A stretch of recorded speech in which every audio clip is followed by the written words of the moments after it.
The first thing I would say this morning in answer to the question of whether this is a good, bad or indifferent story is that an awful lot of racists are very, very happy.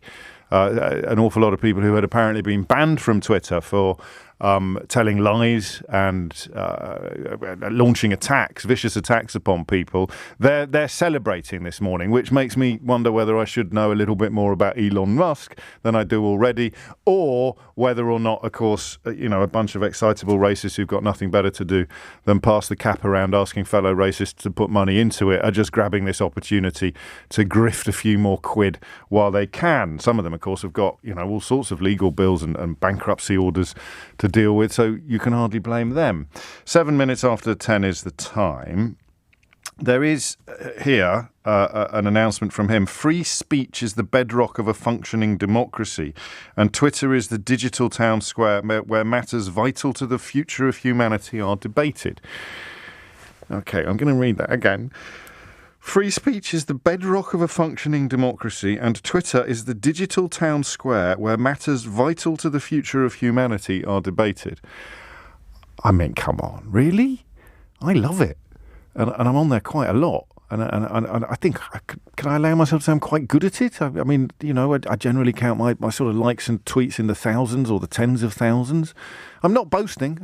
I'm just counting. But I would not describe it as vital to a bedrock of a functioning democracy. Unless, and this is where things perhaps get a little worrying, unless I had a thought about a couple of months ago. I think Musk was already a big shareholder in Twitter, but I didn't know. And I just noted, as I occasionally do, how furious the kind of Tufton Street stroke Murdoch cabal get when somebody who calls them out for what they are has a massive following on Twitter. I mean, they get annoyed enough about a radio show having well over 1 million listeners or, best-selling books and stuff like that in the normal sphere of things. But people who have essentially sold their souls to the interests of billionaires, secretive billionaires, the kind of people who run newspapers but never get interviewed or appear in public, or the kind of people that fund think tanks that fund lobby groups that masquerade as think tanks or even charities.